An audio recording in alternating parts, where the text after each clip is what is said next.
የድልን እንግዲህ ፋይል ይዞ መጥቶ ወይዘሮ ሮማን አይኗን አፍጣ አየችው ፋይሉን ማለት ነው። ወይዘሮ ሮማን እንግዲህ ከባድ ውጥረት ውስጥ ገብታለች አሁን ማለት ነው። ቢኒያም ታዲያ ሮማንንና ሜላትን ከዚህ ቤት ውስጥ መውጣት ያለባችሁ እናንተ ናችሁ ሲል እንግዲህ ሜላትን ጎትቶ አስወጣት ማለት ነው። አባዬ ሁላቸውንም አስጠነቀቃቸው። ገነትንም ወይዘሪት ሮማንንም የዚህ ቤት ባለቤት ማን ነው?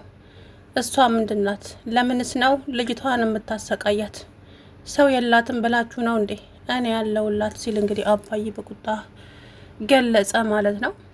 እንግዲህ ወይዘሮ ሮማን ውጪ ከዚህ ከቤት ገንዘብ ልስጥሽና ውጪ፣ እዚህ ቤት ውስጥ ተመልሰሽ እንዳትመጪ እያለች ልጅቱን እንግዲህ ስቃያዋን አብዝታባታለች ማለት ነው። እንግዲህ ቢኒያም እናቴን ላመጣ ልሄድ ነው ብሎ ከቤት ከወጣ በኋላ እንግዲህ እድል ሻንጣዋን ይዛ ስትወጣ በር ላይ ጠብቋታል። ከዛ ወዴት ነው ሲላት ሊሄድ ነው፣ ደላላ ስራ አግኝቶልኛል፣ እናም እዛ ሊሄድ ነው። ምን? አዎ እዛ ሊሄድ ነው። በፍጹም መሄድ ያለበት ሰው ከዚህ ቤት ይሄዳል እንጂ አንቺ እየተማተይም። ቢኒ በቃ ተወኝ በእናት፣ አሁን እኔ ደክሞኛል፣ ሁሉም ነገር አስጠልቶኛል። አክስትህና እቺ ሜላት የምትባል ሰው ከአንተ ጋር ምን እንዳላት አላቅም። ማለት ምን ሊኖራት ይችላል ከኔ ጋር? እሱም ማለኔም ጥያቄ ነው ቢኒያም። ልጅቷ ሳያት አመለካከቷ ሌላ ነው። አላቅም ቢኒያም ጋር እንድትቀርቢ አልፈልግም፣ ከቢኒ ጋራ ላይሽ አልፈልግም። ልክ እንደ ፍቅረኛ ነው የሚያደርጋት። አረ አንቺ በስማን በይ፣ ምን እያልሽ ነው? እንግዲህ እኔ እሷ ያለችኝን ነው እየነገርኩ ያለሁት። እች ልጅ ምንም አላማረኝም። እኔ ራሴ ከዚች ካክስቴ ጋር እያዋለች እኮ ሁሉም ነገር በቃ ፈር እያጣች ነው አለ። ከዛ በኋላ አይ ቢኒ አንተ እኮ የዋነ ምንም አታውቅም ምስኪን። ለማንኛውም እንግዲህ የምልህ ነገር ይሄ ነው። ስለዚህ ከዚህ በኋላ ምን እንደምልህ አላቅም ቢኒያም፣ ግን ራስህን ጠብቅ። ልጅቷ የሆነ ያሰበችው ነገር አለ። ዛሬም አክስት ሮማን ነች ያከሸፈችባት። ምኑን? እኔ አሁን ይሄ ነው ብዬ ልነግርህ አልችልም ቢኒያም፣ በጣም አዝናለሁ፣ ግን ከዚህ ቤት መሄድ አለብኝ በፍጥነት። እባክሽን እኔን ለማንጥለሽ ነው የምትሄጂው? የትም አትሄጂም አላት። ቢኒያም በጣም አዝናለሁ፣ መሄድ ስላለብኝ ሄዳለሁ። በቃ ምንም ላረግ አልችልም፣ ምክንያቱም ከዚህ በኋላ ከቆየው እኔንም ያሳስቱኛል። እኔ ትዕግስት የሚባል ነገር የለኝም። ሁሉም ነገር ደክሞኛል፣ ሁሉም ነገር አስጠልቶኛል። ስለዚህ ቢኒ እውነቴን ነው የምልህ፣ እነኚህ ሰዎች በምንኛ እንኳን እኔ እንደምቋቋማቸው ግራ እየገባኝ ነው። ለማንኛውም ተጠንቀቃቸው አለችው። ሴትየዋ ሲጀመር ሮማን ተብዬዋ እና እቺ ሜላት ማለት ነው። ሜላት ምን አለች? ገነት በሞተች እና በተገላገልኩ አለች። ከጎዳና ላይ አንስታ ባሳደገቻት። አያቸው የሰው ልጅ ውለታ ይሄ ይገባታል። አሁን በሞተች አለች። አልወለደችኝ፣ እናቴ አይደለች። እናትሽ ባትሆንም ከተጣልሽበት አንስታ ያሳደገችሽ እኮ እሷ ነች። እሱንማ አትርሺ አለቻት።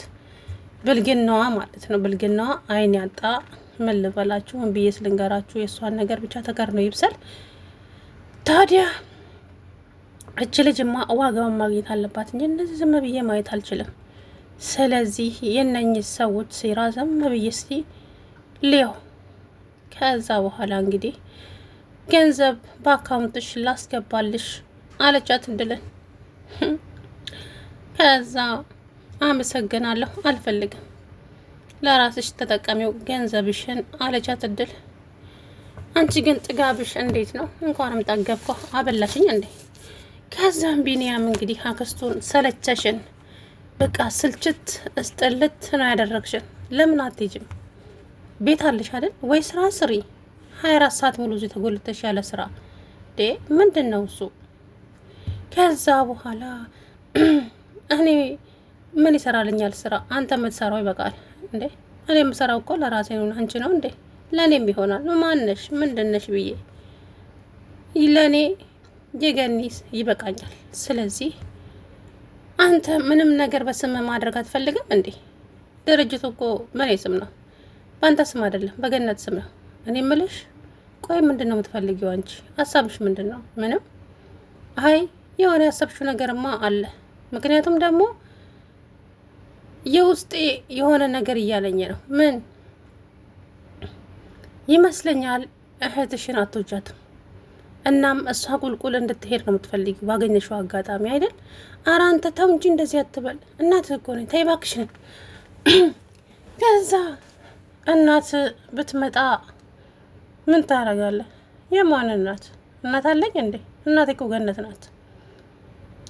ታው ገነትማ እናት አይደለችም፣ አንተም ታውቀዋለህ። እና ስለዚህ ግን ብትመጣ ይቅርታ ታደርግላታለህ? ምን ነው ታውቂያታለሽ እንዴ? አለ እንደው አንጀቴን ቅቤ ያጠጣልኝ ማለት ነው። እና ወይዘሪት ሮማን እንግዲህ አሁን ጭንቅ ውስጥ ናት። እነሱማ ልጅቷን ከዛ አባረው እንደፈለጉ ሊዘሉ እንደፈለጉ ሊሆኑ ነበር ሀሳባቸው ማለት ነው። ነገር ግን እሱ አልተሳካላቸውም ለዛሬ። ስለዚህ ከዚህ በኋላ ደግሞ ምን ማድረግ እንዳለባቸው ነው እያሰቡ ያሉት። አያችሁ፣ ተንኮል፣ ክፋት፣ ብቻ ምን ልበላችሁ ይሄንን ነገር ነው የተላበሱትና ከዚህ በኋላ ደግሞ እንግዲህ ያው ብቻ እድል በጣም ብዙ ፈተና ታስተናግዳለች ከአሁን በኋላ ማለት ነው። መመለሷ አይቀርም፣ እዛ ቤት ትመለሳለች። ግን እዛ ቤት የምትመለሰው ከብዙ መከራና ስቃይ በኋላ ነው። ምናልባትም ቢኒያም ይመልሳታል። ግን ደግሞ ልጅቷ እዛ ቤት ብትመለስም ያው ነው ለሷ ምንም የሚቀየር ነገር ስለሌለ፣ ምክንያቱም እዛ ቤት ብትገባ ስቃዩዋ እንደቀጠለ ነው። ምንም ሊያደርጉ እንኳን አይችሉም። እንግዲህ እሷም ደግሞ ቢኒያምን ቀድማ ደውላለታለች። ስትመጣ ሁሉንም ነገር እነግርሃለሁ ብላ ነበረ። እነሱ ግን አቻኮሏት። ከዛ ቤት ወጥታ እንድትሄድ ሂጂ፣ ውጭና ሂጂ እባክሽ ንደድ ገነት ሳትመጣ ውጭና ሂጂ ከዚህ ከቤት። ምክንያቱም እሷ ከመጣች አባብላ ታስቀርሻለች። አታስቢ ወይዘሮ ገነት፣ እኔ እሄዳለሁ። ግን አንቺ የኔ መውጣት ለምን እንደዚህ እንደው እንዳስቸኮለሽ አላውቅም። በቃ ለምን ወዴት ብለሽ አትጠይቅኝ፣ እድል እባክሽ ውጪ አለቻት። ከዛም እድልዬ እንግዲህ ሻንጣዋን ሸካክፋ ትፈተሻለሽ አለቻት። ፈተሸቻት፣ ምንም አላገኘችም። በጣም የምትገርም ዜጋ ናት ግን እቺ ሜላት ተብዬዋ፣ የምሬ ነው ምላችሁና ከዛ በኋላ እንግዲህ ልጅቷም ማሚ ትምጣና እወጣለሁ ብላ ማሚ እንግዲህ ስትደውልላት ስልክ አላነሳችላትም። እነሱም ሲያቻኩሏት ሂጂ ሂጂ ብለው እንግዲህ እሷም ሄደች ማለት ነው። ቢኒያም ያገኛታል በር ላይ እድልን። ከዛ በኋላስ ምን የሚፈጠር ይመስላችኋል? ወይዘሮ ሮማን እርስ በራሳቸው ይወነጃጀላሉ። እኔ አላልኩም፣ እሷ ናት፣ እሷ አይደለችም፣ እኔ ነኝ እየተባባሉ ይወነጃጀላሉ ማለት ነው። ስለዚህ ከእንደዚህ አይነት ሰው እድልም መራቅ አለባት። ግን ደግሞ ቤቱ የማሚ እስከሆነ ድረስ በዛ ቤት የምታዘው ሮማንና ማናት ገነትና ገነት ብቻ ናቸው። ወይዘሮ ሮማን ታዲያ ሴራዋ እንዳይጋለጥባት የማትፈለቀለው ድንጋይ የለም። እሷ ጥሩ መስላ ለመታይ አሁን እንደው እድል እዛ ቤት ሄደች ቢኒ የሚለቃቸው መስሏቸዋል። ምክንያቱም ሴራቸውን ስለሚያውቅባቸው ሁሉንም ነገር ያጋልጣል እሱ። እስከ ዛሬ ወይዘሪት ሜላትማ ዛሬ እንግዲህ የሚያደነዝዝና ራሱን መቆጣጠር የማያስችል መድኃኒት በውሃ ልትሰጠው ስትል ወይዘሮ ሮማን ተደብቃ አየቻት። ለቢኒያም ልትሰጠው ከዛ በኋላ ያልተገባ ነገር አብሯት እንዲያደርግ ማለት ነው። አስባችሁታል? በጣም ብልግና። እኔ ከልጅነቴም ጀምሮ ከትምህርት ቤት እጄ ይዞኝ የሚያመጣኝ እሱ ነው። አቅፎኝ ሲተኛ እሱ እንደ እህት ነው የሚያስበኝ። ለእኔ የሚሰማኝ ስሜት ግን እየተለየ ነው። አንቺ እፈሪ፣ ወንድምሽ ነው። ወንድሜ አይደለም፣ አብረን አልተወለድንም። ስለዚህ ቢኒን ካጣው እሞታለሁ፣ ያለሱ መኖር አልችልም ባላይ። አረ በሞትሽ ባለጌ! እንኳን አንድ ቤት አብሮ አደገ ሰው ይቅርና የጎረቤት ልጅ እንኳ እኔ እንጃ። ከዛ በኋላ እንግዲህ እንደዛ ተመናቅራ ስትሄድ አንቺ ዘራፊ ሱፍ ዘራሽ እንዳንቺ አይነቷማ ልጄ እንዲወድቅ አይፈልግም በፍጹም። ይሄ ደግሞ እንዲሳካልሽ መቼም አልፈቅድም አለቻት። ከዛ በኋላ እንግዲህ ሜላት በጣም ተናደደች። ታውቂያለሽ እድልንም የጠመድኳት ለዚህ ነው። ምክንያቱም ከቢኒ ጋራ ያላቸው ግንኙነት ስላልተስደስተኝ ደግሞ አንቺም ሌላ ሆንሽብኝ። ከዛ እንግዲህ አክስቴ አይደለሽም ምን ነው አንቺም ረሳሽው እንዴ? እዚህ ቤት እኮ ምን እንደምትፈልጊ ጠንቅቄ አውቃለሁ ሁሉንም ነገር። እህትሽን ልትዘርፊያት ነው እዚህ ያለሽው እንጂ ለእሷ አዝነሽ ነው እንዴ? አንቺ አክብርኝ እንጂ አክስቴ አይደለሽም። ለምንድን ነው አክስቴ የምልሽ? አክስቴ ነሽ እንዴ አንቺ?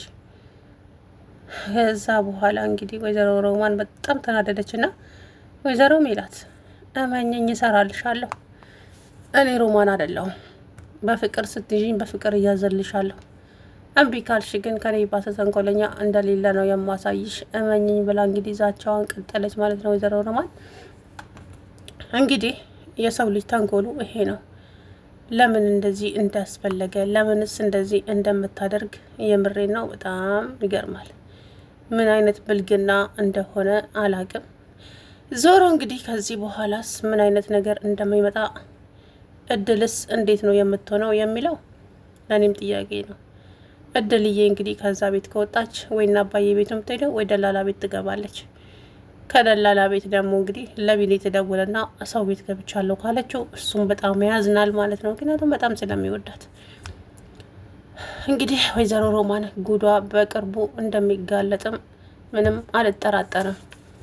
መጋለጥም አለባቸው እነኚህ ሁለት ሰዎች። የምር ለአሳዳጊዋ ሞት የምትመኝ ባለጌ ናት ሜላት። የምሬ ነው ምላችሁና ዞሮ መጋለጣቸው አይቀርም። ሰላም ውድና የተከበራችሁ የቻናሌ ቤተሰቦች እንዴት ናችሁ? አለሁ ደህና ነኝ።